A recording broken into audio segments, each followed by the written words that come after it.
اسلام دنیا میں دبنے کو نہیں آیا، اسلام دنیا میں دبنے کو نہیں آیا، تاریخ سے یہ مضمون ہم تم کو دکھا دیں گے۔ اسلام کی فطرت میں قدرت نے لچک دی ہے، اتنا ہی یہ ابھرے گا جتنا کہ دبا دیں گے۔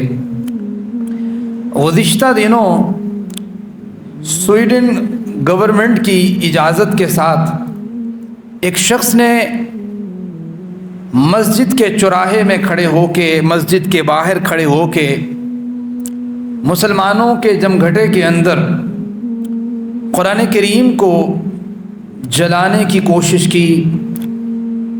باقاعدہ اس نے جلایا، اس پہ یقیناً مسلمان غصے میں آئے، طغیانی میں آئے۔ جو شخص جس جگہ پہ کھڑے ہو کے جو کر سکتا تھا اس نے کرنے کی کوشش کی۔ ایک دو چیزوں کو سمجھنا بہت ضروری ہے۔ دیکھیں، ایک تو مدعا یہ ہے کہ ہم جذباتی طور پہ یہ بات کر جائیں کہ تم ہوتے کون ہو یہ کرنے والے، یہ کیسے کر دیا، وہ کیسے کر دیا، لڑ پڑیں، جھگڑ پڑیں۔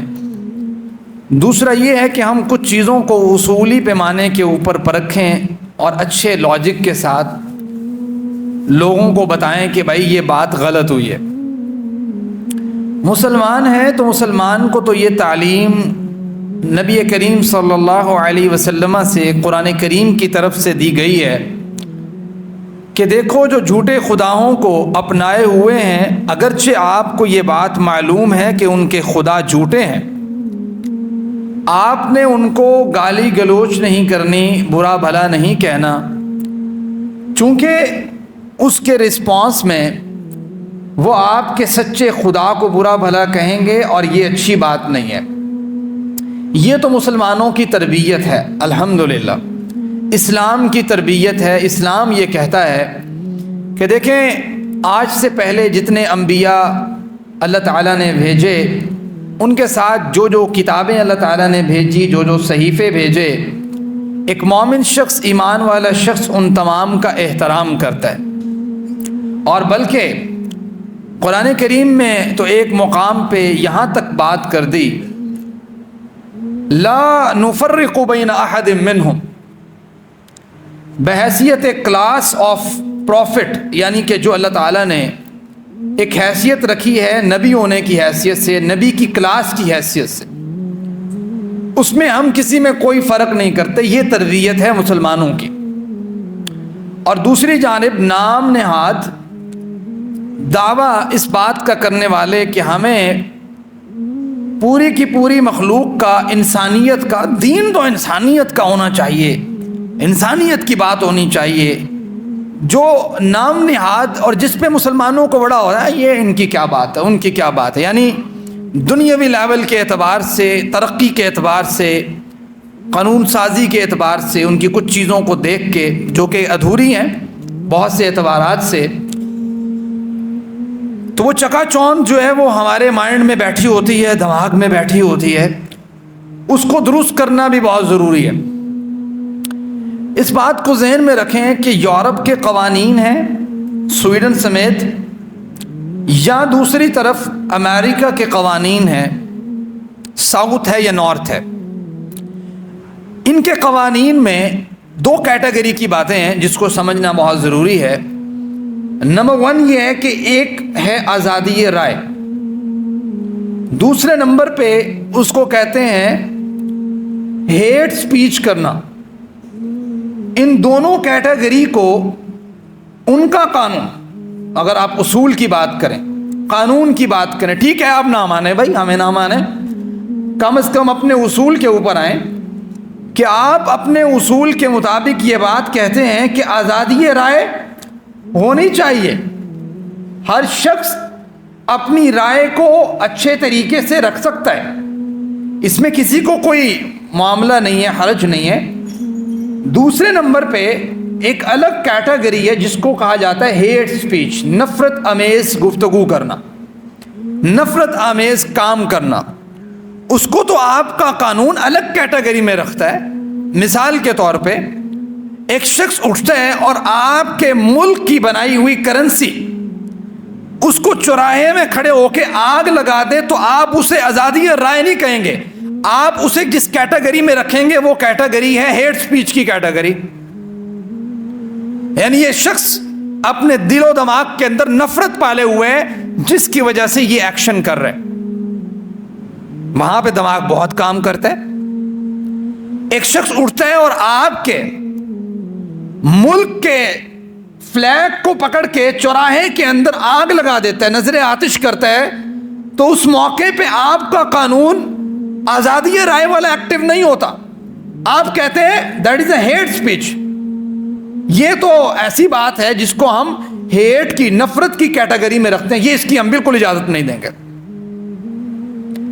پھر آپ کا ایک شخص اٹھے اور آپ کی عدالت کے خلاف اگر کوئی اسٹرکٹ رائے دے تو آپ اسے یہ نہیں کہتے کہ یہ آزادی رائے ہے, آپ اسے کہتے ہیں کہ یہ ہم اس کو فال کرواتے ہیں ہیٹ سپیچ کے اندر. آپ اس کی پکڑ کرتے ہیں. آپ کی فوج کے خلاف کوئی بات کر جائے آپ اسے آزادی رائے نہیں کہتے, آپ اسے ہیٹ کے اندر فال کرواتے ہیں اور اس کے اوپر پکڑ کرتے ہیں. ایک طرف ایک ملک ایک شخص کے اوپر بھی اگر کوئی حد کے عزت کا معاملہ کرتا ہے, جھوٹا کوئی اس کے اوپر پروپیگنڈا کرتا ہے ایک شخص کی عزت کے متعلق, آپ کا قانون آزادی رائے کے اوپر ایکٹیو نہیں ہوتا. آپ اسے کہتے ہیں یہ نفرت اس نے کی ہے, صرف نفرت کے بل بوتے پہ اس نے فلاں شخص کی بے عزتی کی ہے, پکڑ کی جائے گی اس کی. آپ اپنے قانون کے مطابق بھی ذرا دیکھیں کہ ایک کتاب جس کتاب کے اوپر 2 ارب سے زائد مسلمانوں کے دلوں کی دھڑکن ہے, آپ اس کتاب کو اپنے انڈر رکھتے ہوئے اس معاملے کو کہ آپ اس کو اجازت نامہ دیتے ہیں اور وہ شخص چوراہے میں کھڑے ہو کے یہ کام کرتا ہے اور اس کو آپ سیکیورٹی پرووائڈ کرتے ہیں, اور اس کے اوپر اگر کوئی شخص ایک چھوٹا سا بٹا بھی پھینکنے کی کوشش کرے آپ اس کی پکڑ کرتے ہیں, وہاں پہ آپ کہتے ہیں یہ نفرت ہے. تو ایک عام شخص جس کو میں یہ بات سمجھانا چاہتا ہوں کہ یورپ, امریکہ اپنے قوانین کا بھی اگر جائزہ لے, جس طریقے سے یہ ابھی ایک عورت کا کیس چل رہا ہے, سیما نامی عورت کا, جو پاکستان سے گئی ہے اور وہاں سے جا کے اس نے نکاح کیا ہے, اپنا ریلیجن چینج کیا ہے. اکارڈنگ ٹو لا اگر آپ دیکھتے ہیں گورنمنٹ آف انڈیا کا, تو بھائی ایک شخص جس کے پاس ویزا ہی نہیں ہے وہ داخل کیسے ہوا؟ نمبر 2, ایک شخص جس کو پہلے طلاق نہیں ہوئی, آپ کا قانون یہ بات کہتا ہے اس کا نکاح نہیں ہو سکتا آگے. اگر ایک شخص اس طرح بھاگ کے آتا ہے تو آپ اس کو کہتے ہیں آزادی رائے, یعنی آپ اپنے قانون پہ بھی پورا نہیں اترتے. آپ اپنے قوانین کے مطابق بھی اگر فیصلہ کریں تو یہ بات سمجھ آتی ہے کہ یہ آزادی رائے کی کیٹیگری میں فال ہی نہیں کرتا, دوسری کیٹیگری میں آتا ہے جس کے اوپر سخت پکڑ کی ضرورت ہے. اس چیز کو سمجھنا بہت ضروری ہے. دوسرے نمبر پہ آپ کیا سمجھتے ہوں گے کہ قرآن کریم سے غیر مسلم کمیونٹی کو کیا معاملہ ہو سکتا ہے؟ اصل مسئلہ یہ ہے کہ آپ کے پاس ایک ایسی کتاب موجود ہے جو دنیا کے کسی ریلیجن کے پاس, کسی ملک کے پاس ایسی خوبیوں والی کتاب موجود نہیں ہے, ایسی معجزاتی کتاب موجود نہیں ہے جو پڑھنے والے کے دل و دماغ کو تبدیل کر کے رکھنے والی ہو, جو لوگوں کو اپنی طرف مائل کرنے والی ہو, جس کی پاور آف اٹریکشن مضبوط قسم کی ہو. لوگوں کے پاس اور دیگر ریلیجن کے پاس ایسی بک نہیں ہے. وہ رتب و یابس سے بڑی ہوئی کتابیں, اور اگر ایک جج نے لکھی ہے تو اپنے معاملات کو سیدھا کرنے کے معاملات, اور کسی اور طبقے نے لکھی ہے, کسی اور پروفیشن نے لکھی ہے, تو اپنے معاملات کو سیدھے کرنے کے لحاظ سے اس نے اپنے آپ کو پورا سیکیور کر کے لکھ دی اپنی عقل و نقل کے مطابق, تو جس کی وجہ سے اس کی قبولیت, مقبولیت, اٹریکشن اور اس کی جو پاور ہے وہ اتنی نہیں ہے کہ جو ایک قرآن کریم کے اندر ہے. اصل مسئلہ یہ ہے, آپ ذرا قرآن کریم کے کچھ اہم ترین نکات کو سمجھیں جو قرآن کریم کی پاور ہے۔ پہلی چیز آپ دیکھیں کہ قرآن کریم وہ واحد ایسی کتاب ہے جو محفوظ بھی ہے اور اللہ تعالیٰ کی طرف سے بھیجی ہوئی ہے، یعنی خالق کی طرف سے آسمانی الہی کتاب۔ ڈیفینیشن ہے نا، وَإِنَّهُ لَتَنزِيلُ رَبِّ الْعَالَمِينَ نَزَلَ بِهِ الرُّوحُ الْأَمِينُ عَلَى قَلْبِكَ لِتَكُونَ مِنَ الْمُنذِرِينَ بِلِسَانٍ عَرَبِيٍّ مُبِينٍ۔ آپ کے پاس ایسی کتاب موجود ہے جس کتاب کی طاقت و قوت یہ ہے کہ وہ ایک عام بندے کی، کسی کمیونٹی کی، کسی ملک کی لکھی ہوئی کتاب نہیں ہے، بلکہ وہ اس ذات کی کتاب ہے جو ذات اس پوری کائنات کا خالق و مالک ہے۔ یہ جو اس کی ایک خاصیت ہے، یہ چھوٹی خاصیت نہیں ہے۔ میں مضمون کو کمپلیٹ کرنا اگر میرا مقصد نہ ہوتا تو میں ایک ایک خاصیت کے اوپر تھوڑا ٹائم لگاتا، تو آپ صرف اس کو اشارتاً سمجھ لیجئے کہ یہ چھوٹی خاصیت نہیں ہے کہ ایک کتاب آسمان کی طرف سے، آسمان کی جانب سے، اللہ کی جانب سے نازل کی گئی ہے، اور اس سے ریلیٹڈ ہر چیز جو ہے وہ اللہ تعالیٰ نے جو اس سے ریلیٹڈ ہر چیز رکھی ہے اس کو اللہ تعالیٰ نے خیر ہی خیر میں رکھا ہے، سب سے بلند رکھا ہے۔ پھر آپ یہ دیکھیں کہ یہ کتاب، دنیا میں ایسی کتاب دکھائیں جو اللہ کے قوانین کے گرد گھومتی ہو، خالق کے قوانین کے گرد گھومتی ہو۔ میں نے آپ سے یہ بات کہی تھی، دنیا کا کوئی طبقہ مل بیٹھ کے کسی کتاب کو شائع کرنا چاہے گا، قانون بنانا چاہے گا، ضرور وہ اپنے آپ کو سیکیور کرے گا۔ ایک خالق ہے، اس سے بہتر کوئی جان نہیں سکتا کہ انسان کا معاملہ کس حد تک، کون سی چیز میں کیا ڈیمانڈ ہے اور کہاں پہ کتنی چیز، اس کو کتنی ڈوز دینی ہے، یہ تو اللہ تعالیٰ نے بتانا۔ آگے چلیں تو یہ دوسری بات ایسی ہے کہ اللہ تعالیٰ کے قانون کے گرد اگر کوئی گھومنے والی کتاب ہے تو وہ قرآن کریم ہے۔ یہ مسئلہ ہے بھائی، یہ غیر مسلم کمیونٹی کو مسئلہ ہے، چونکہ یہ جو خاصیت ہے نا کتاب کی، یہ خاصیتوں کی وجہ سے ہی یہ کتاب سب سے اعلیٰ ہے، سب سے بلند ہے، سب سے مضبوط ہے ہر اعتبار سے۔ جو اس کی طرف مائل ہوتا ہے مستشرقین کی معاملے میں بھی، تو تعریف کیے بغیر رہتا نہیں ہے، یہ چیز ان کو کھٹکتی ہے اور وہ اس چیز کو دبانے کے لیے اس طرح کے معاملات کرتے ہیں۔ تیسرے نمبر پہ آپ یہ چیز سمجھ لیں، یہ آسمان کا اور زمین کا جو آخری کنیکشن ہے، آخری تعلق ہے، یہ اس کتاب کے ذریعے قائم ہو سکتا ہے اور دنیا کے کسی بندے سے قائم نہیں ہو سکتا۔ آسمان کا زمین کے ساتھ کیا تعلق ہے، اور جب تک تعلق رہا ہے تو اس کتاب، یہ آخری کتاب ہے کہ جس کے بعد تعلق منقطع ہے، انبیاء کی لسٹ ختم ہے، اب کوئی نبی نہیں ہے، کوئی رہنمائی اس کے بعد نہیں ہے، اس کتاب کے بعد۔ اس لیے یہ کتاب ان کے دلوں میں کھٹکتی ہے کہ اس کے اندر وہ پاور موجود ہے، وہ طاقت موجود ہے جس کو قرآن کریم یوں کہتا ہے، اولم یکفیہم انا انزلنا الیک الکتاب، کیا یہ معجزہ جو قرآن ہم نے نازل کیا ہے اب آپ لوگوں کے لیے کافی نہیں ہو گیا؟ ومن یبتغی غیر الاسلام دینا فلن یقبل منہ، اس کے بعد، کتاب کے بعد اسلام کے علاوہ کوئی دین اللہ کے ہاں قبول ہی، تعلق ہی ٹوٹ گیا آسمان کی وحی کا زمین کے ساتھ، کوئی نبی نہیں۔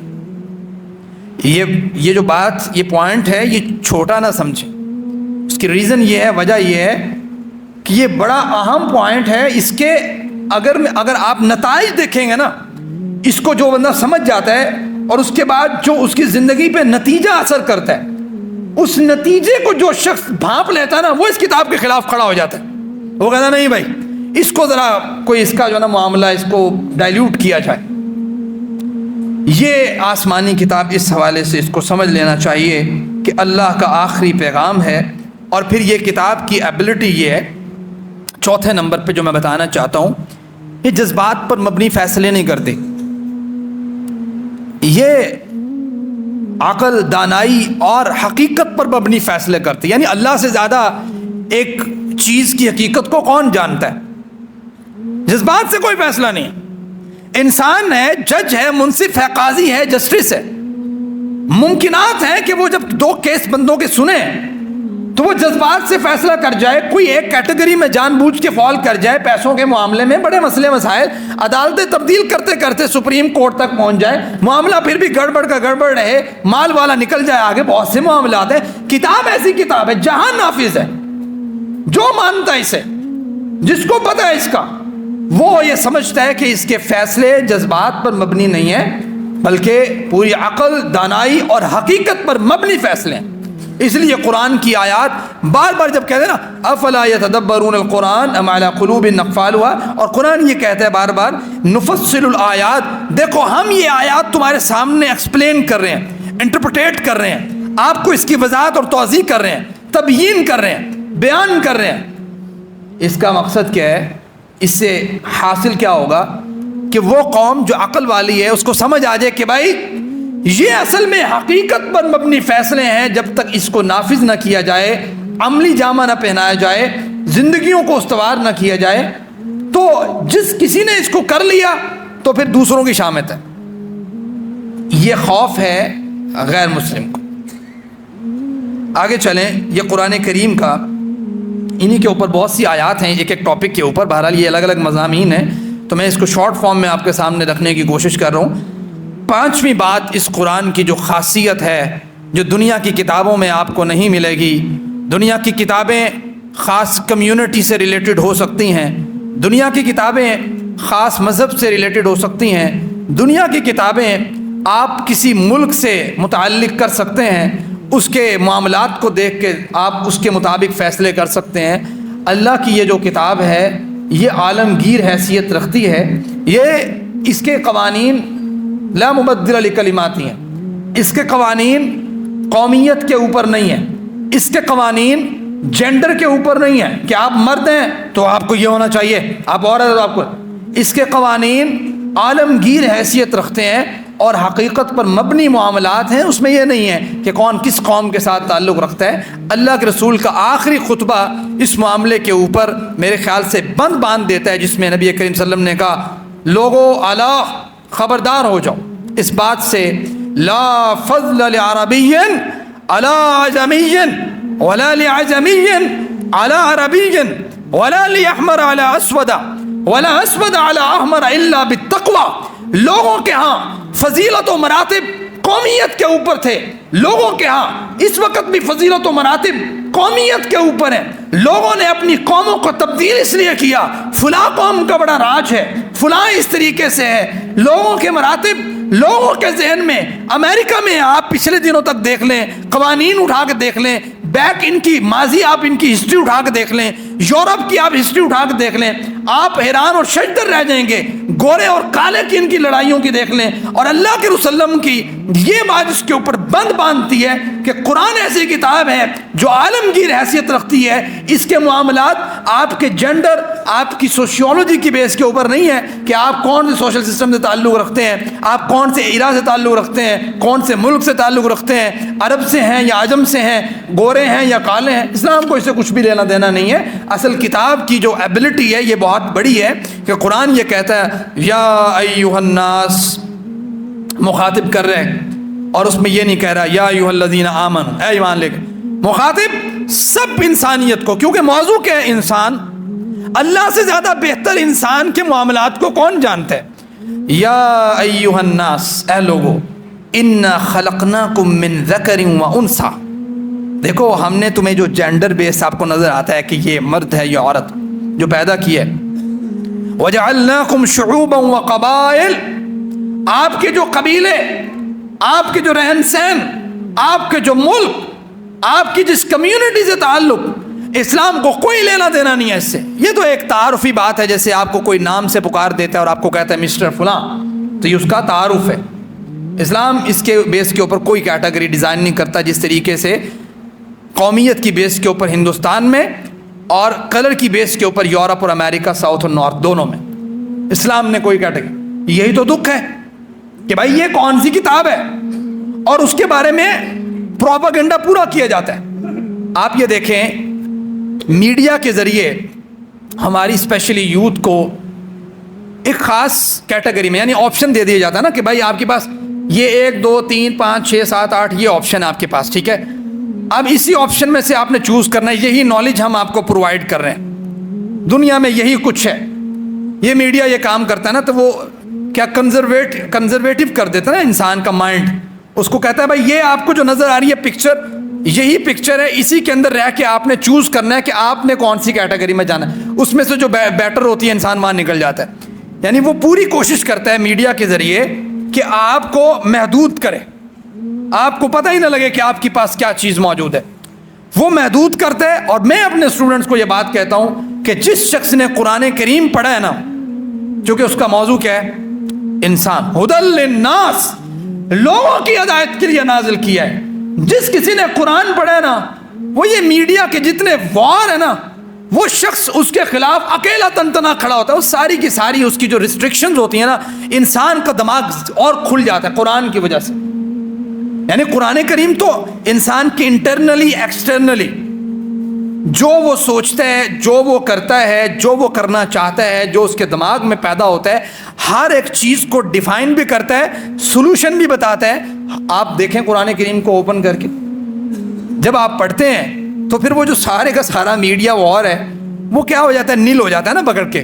تو یہ ٹینشن ہے ان کے لیے کہ بھائی یہ اگر قرآن کریم کا کوئی قریب جاتا ہے، پڑھتا ہے، صرف اس کو سجا کے رکھنا تو کافی نہیں ہے نا بھیا. اور صرف آپ جو ہے نا پکڑ کے اپنی بیٹیوں کی شادیوں کے اوپر اس کے سر کے اوپر لے کے آگے آگے بھاگ رہے ہوں اور کسی کی ذمہ داری لگا چل پتر تیرا یہ کم ہے، یہ تو کوئی اس کا مقصد نہ ہوا. اس کا مقصد تو یہ ہے کہ آپ اس کو سمجھیں، اس کو پڑھیں، اس پہ تدبر کریں، اس پہ تذکر کریں، اس کے مطابق آپ اپنی زندگی کو گزاریں. پھر آپ دیکھیں کہ آپ کا تھنکنگ لیول کتنا انکریز کرتا ہے.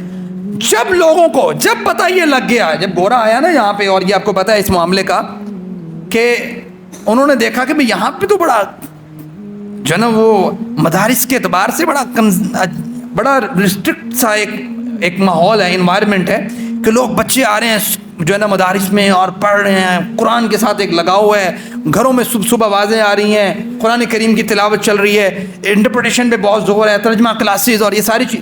ظاہری بات ہے اس کے سامنے یہ چیز آئی، اس نے یہ پوری کی پوری جو آپ کو چینج نظر آ رہا ہے تعلیم کے اندر، یہ تبدیلی ہے ہی اس مقصد کے لیے تھی کہ قرآن کریم کے ساتھ تعلق کو ویک کر دیا جائے. اور ہوا بہت حد تک اس کے اوپر وہ کامیاب ہوئے. اگر مدارس نے اب تک کوشش اور کاوش نہ کی ہوتی، اس کے اوپر بھاگ دوڑ نہ کی ہوتی، گریپ نہ کیا ہوتا اسٹوڈنٹس کو، قرآن کے ساتھ نہ جوڑنے کی کوشش کی ہوتی کہ بھائی پڑھیں قرآن، تو یہ عالمگیر پیغام کے بارے میں خبر تک نہ ہوتی، لوگوں پتہ ہی نہیں ہوتا. آپ دیکھ لیں ہماری پریورٹی کس طریقے سے چینج کی اس نے کہ وہ شخص جس نے کوئی پگڑی پہنی ہوئی تھی یا جس نے کوئی داڑھی شاڑھی رکھی ہوئی تھی، ان کو اپنا خادم رکھا. انہوں نے تاریخ آپ اٹھائیں، خادم رکھا، ان کو رکھا کہ یہ ہمارے نوکر ہیں. اس شیپ کو یعنی پورے کا پورا اس شیپ کو نقصان پہنچانے کی کوشش کی. آج بھی جو ہے نا کوئی داڑھی رکھتا ہے تو اس کے ذہن میں پہلا یہ آتا ہے کہ بھائی مجھے کوئی یہ نہ کہے کہ یار مولوی صاحب، میرے لیے تو گالی بن جائے گی، ٹھیک ہے، اور مجھے اگر میں نے کوئی ٹوپی پہنی ہے یا پگڑی پہنی ہے مجھے کوئی ایسا نہ کہہ دے. بھائی ذہن میں تو آتا ہے، یہ کیوں آتا ہے؟ آپ پوری کی پوری گیم کو سمجھیں کہ قرآن کریم کو، اس کی تعلیم کو ویک کیسے کیا جا سکتا ہے کہ لوگوں کے ذہن میں یہ بات پیدا کر دی جائے کہ جو حکومت کا نوکر ہے وہ تو فوقیت رکھتا ہے زمانے کے اندر، اور جو کوئی آپ کی مسجد کے اندر امام اور قاری اور عالم ہے اس کی کوئی فوقیت اور حیثیت نہیں ہے. وہ تو ایسے ہی ہے جیسے ہر بندہ آئے اس کو کہے اے نہیں کیتا، وہ نہیں کیتا، یہ نہیں کیا، وہ نہیں کیا، کرتے ہیں لوگ.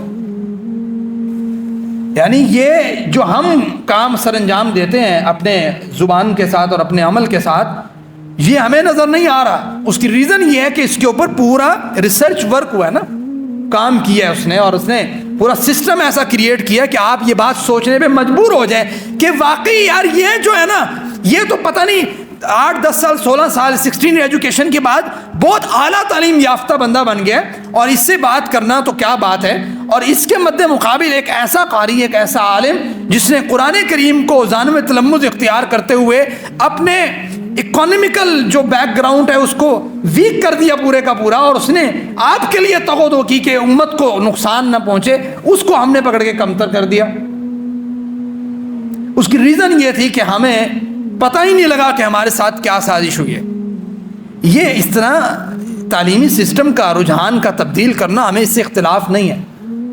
ہم یہ بات نہیں کہتے کہ کوئی شخص عصری تعلیم کو حاصل نہ کرے، یہ آگے جا کے آپ اسی پوائنٹ کو دیکھیں گے۔ قرآن تو اس چیز سے مبرہ ہے کہ وہ کسی چیز کو روکے کہ آپ کو کبھی آپ نے عصری تعلیم حاصل نہیں کرنی۔ عصری تعلیم ہے کیا؟ تو یہ پوائنٹ آپ نوٹ کر لیں۔ 5ویں نمبر پہ قرآن کریم کا جو پیغام ہے وہ عالمگیر پیغام، خاص قوم سے ریلیٹڈ نہیں ہے۔ اور اس کے بعد 6 نمبر پہ جو میں بات کرنا چاہتا ہوں آپ کے ساتھ قرآن کریم کی خاصیت کے اوپر، قرآن دنیا کی واحد ایسی کتاب ہے ریلیجیس کمپیریزن، اور دوسرے نمبر پہ اس کے مد مقابل ایسی کمیونٹی جو ملحد طبقہ ایتھیسٹ طبقہ ہے، دونوں کے کمپیریزن میں لے جائیں آپ قرآن کریم کو۔ اس معاملے میں آپ کو یہ والی کوالٹی کسی میں نہیں ملے گی۔ جو لوگ عیسائیت کی تاریخ کو جانتے ہیں وہ اس بات کو ایگری کریں گے۔ قرآن کریم یہ بات کہتا ہے وَابْتَغِ فِي مَا آتَاكَ اللَّهُ الدَّارَ الْآخِرَةَ وَلَا تَنْسَ نَصِيبَكَ مِنَ الدُّنْيَا وَأَحْسِنْ كَمَا أَحْسَنَ اللَّهُ إِلَيْكَ۔ یاد رکھیے اس بات کو، اللہ تمہیں اس بات سے نہیں روکتا۔ اللہ تو یہ کہتا ہے وَابْتَغِ فِي مَا آتَاكَ اللَّهُ الدَّارَ الْآخِرَةَ، آخرت کے گھر کی تغدو کے لیے آپ کوشش کریں۔ اور ساتھ قرآن آپ کو کہتا ہے، یعنی جسم اور روح کی غذا کے اعتبار سے انسان کی کتنی کس چیز میں ضرورت ہے قرآن ڈیفائن کرتا ہے۔ اور قرآن کہتا ہے وَلَا تَنْسَ نَصِيبَكَ مِنَ الدُّنْيَا، دیکھو ہم تمہیں ایسا شخص نہیں بنانا چاہتے جو جھونپڑی میں بیٹھ کے اللہ کی ضربیں لگا کے سمجھے کہ ہم دین کی خدمت کر رہے ہیں۔ اسلام ہیز نو رہبانیت، اسلام میں کوئی رہبانیت نہیں ہے کہ کوئی شخص ٹوٹلی کہے کہ میں نے تو آج کے بعد روزے رکھنے ہیں، میں نے تو نکاح نہیں کرنا، میں نے تو یہ نہیں کرنا۔ قرآن ایسی کتاب ہے، اس کے اندر یہ کوالٹی ہے، جسم اور روح کی ضرورتوں کو مد نظر رکھتے ہوئے کون کون سے حلال وے ہونے چاہیے جس میں وہ چیز بھی کمپلیٹ ہو جائے اور معاشرے کو بھی نقصان نہ پہنچے۔ دنیا کی کوئی کتاب اگر بتاتی ہے تو قرآن بتاتا ہے، جس پہ قرآن یہ بات جو ہے نا اس پہ کنکلوڈ کرتے ہوئے کہتا ہے نا وَمِنْهُمْ مَنْ يَقُولُ رَبَّنَا آتِنَا فِي الدُّنْيَا حَسَنَةً وَفِي الْآخِرَةِ حَسَنَةً۔ بھائی آپ کو کس نے روکا ہے کہ آپ عصری تعلیم حاصل نہ کریں؟ قرآن کریم تو اس کو ایگری کرتا ہے بلکہ اپریشیٹ کرتا ہے۔ قرآن کہتا ہے اِنَّ فِي خَلْقِ السَّمَاوَاتِ وَالْأَرْضِ وَاخْتِلَافِ اللَّيْلِ وَالنَّهَارِ لَآيَاتٍ لِأُولِي الْأَلْبَابِ، عقل مند لوگوں کے لیے آسمان کی تخلیق میں ایسٹرونومی پوری آ گئی، زمین کی تخلیق میں پوری کی پوری جیولوجی آ گئی آپ کی، اور اس کے اندر پائے جانے والے chemistry, physics, biology, botany, zoology, کسی ایک علم سے ریلیٹڈ کوئی ایک چیز کے اوپر آپ کی سٹڈی ہے، اپریشیٹ کرتا ہے قرآن۔ لیکن مسئلہ کہاں ہے؟ مسئلہ یہ ہے کہ جب آپ کو یہ سٹڈی کرتے ہوئے آپ کے ویژن کو چینج کر دیا جائے کہ آپ کا پرپز آف لائف آپ کا انکم کو جنریٹ کرنا ہے، نہ کہ اللہ کی تخلیق پہ غور کرنا ہے اور اس کے لیے لوگوں کو اس سے قریب کرنا ہے، یہ ڈائریکشن جب غلط کی گئی ہے، اس ڈائریکشن کے اوپر اعتراض ہے اسلام کو کہ آپ اپنے بچے کو پڑھائیں، دین سکھائیں، دنیا سکھائیں، نہ دین کے اوپر آپ اتنا اس کے اوپر آئیں کہ رہبانیت کی کیٹیگری میں آ جائے، اور نہ آپ دنیا کے اوپر اتنا آئے کہ دین کا کوئی نام و نشانی نہ اس کی زندگی میں، عبد الدینار اور عبد الدرہم بن کے رہے، اس کے سارے یونیورسٹی کے اساتذہ اس کو بچے کو یہ تعلیم دے رہے ہوں پتر نہ پڑھیا تو کمائی توڑی نہیں ہونی، پیسے نہیں ملیں گے، فلاں نہیں ملے۔ مقصد کیا ہے؟ نہ پڑھیا تو یہ نہیں ہونا، یعنی مقصد کیا ہے اس کو قرآن کریم ڈیفائن کرتا ہے۔ اگر آپ اپنی مقصد کی ڈائریکشن کو درست کر لیں اور آپ یہ کہیں کہ میں اپنی عصری تعلیم جو حاصل کر رہا ہوں یہ آبزرویشن آف دی یونیورس کے انڈر میں کروں گا، اور اللہ نے جو قرآن کریم میں یہ بات کہی ہے کہ ربنا ما خلقت ھذا باطلا، جو لوگ اللہ کی تخلیق پہ غور و فکر کرتے ہیں، جب ایک غور کرنے کے بعد وہ دیکھتے ہیں کہ اللہ نے یہ کیسی کریشن کی ہے، کیسی تخلیق کی ہے، ان کی زبان سے یہ بات نکل جائے تربیت یہ ہو اپنے بچوں کی کہ بیٹا بول ربنا ما خلقت ھذا باطلا، اللہ تو نے کوئی چیز باطل پیدا نہیں کی، سبحانک فقنا عذاب النار، اللہ تو پاک ہے، کمی مجھ میں ہے، کوتاہی مجھ میں ہے، میں جہنم کے آگ کے عذاب سے بچاؤ چاہتا ہوں۔ لوگوں کو اللہ کے قرب میں لانے کے لیے تعلیم عصری حاصل کی جائے، یہی تو اسلام کی اصل میں ڈائریکشن ہے، اور اسی ڈائریکشن سے لوگوں کو مسئلہ ہے، خاص طور پہ غیر مسلم کمیونٹی کو، کہ قرآن یہ چیز کیوں بیان، عیسائیت میں تو نہیں ہے نا یہ۔ آپ نے جو لوگ عیسائیت کی تاریخ جانتے ہیں، آپ نے یہ ان کی آپس کی لڑائیاں اور جنگیں نہیں دیکھی، اور یہ جو ریولیوشنری دور آیا آپ کے سامنے نظر آ رہا ہے کہ جس کے اوپر مشینری سسٹم کے اوپر منتقل ہوا پورا یورپ، یہ سارے کا سارا اسی بیس کے اوپر ہوا کہ انہوں نے مذہبی طبقے کو بہت دبا کے رکھ دیا نا۔ اسلام تو اس چیز کو ڈیفائن کرتا ہے، بھائی آپ کو کس نے کہا ہے کہ اسلام نے اس چیز سے روکا ہے کہ عصری تعلیم حاصل نہیں کرنی؟ مسئلہ سارا یہ ہے، نمبر 1 ڈائریکشن آپ کی کیا ہے، نمبر 2 آپ نے اس ڈائریکشن میں رہتے ہوئے آپ نے دین کو بالکل پھینک نہیں دینا، جس طریقے سے قرآن کہتا ہے وقال الرسول یا رب ان قوم اتخذوا هذا القرآن مہجورا، اللہ کے رسول امت کے ان لوگوں کی شکایت لگائیں گے باقاعدہ۔ ایک طرف اگر ہمیں نظر آتی ہے نا کہ نبی نے سفارش کرنی ہے سین کے ساتھ، تو دوسری طرف آپ یہ دیکھیں شین کے ساتھ شکایت اللہ کے رسول نے سفارش کرنی ہے، تو اگلے شین کے ساتھ آپ دیکھیں کہ اللہ کے رسول نے شکایت بھی کرنی ہے، اور وہ شکایت کیا کرنی ہے؟ رسول نے قیامت کے دن اپنے امت کے ان فردوں کے بارے میں یہ بات کہنی ہے، یا رب ان قوم اتخذوا هذا القرآن مہجورا، اللہ ان لوگوں نے قرآن کریم کو چھوڑ دیا، یعنی ایسا دنیا میں لگے، بھائی دنیا روکتا نہیں ہے، قرآن تو یہ آپ کے جمعے کے بعد میں قرآن یہ کہتا ہے اذا نودی للصلاة من یوم الجمعہ فاسعوا الى ذکر اللہ وذروا البیع، قرآن تو کہتا ہے سورہ جمعہ میں چیپٹر 28 میں کہ بھائی جمعہ پڑھا ہے جاؤ بیع کرو جا کے واپسی پہ، قرآن تو روکتا ہی نہیں ہے آپ کو۔ بھائی قرآن کریم تو اصل ہے ہی قرآن کریم جو آپ کو جسم اور روح کے جو معاملات ہیں اس کو صحیح ڈائریکشن میں اور اس کی جتنی ضرورت ہے اس کو ڈیفائن کرتا ہے۔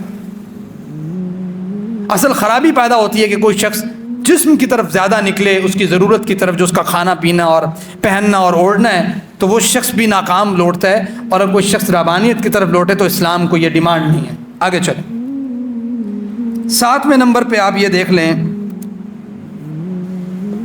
بلکہ وقت ہوا چاہتا ہے تو ان 6 اہم نکات کو آپ جو ہے اس نوٹ آؤٹ کر لیں۔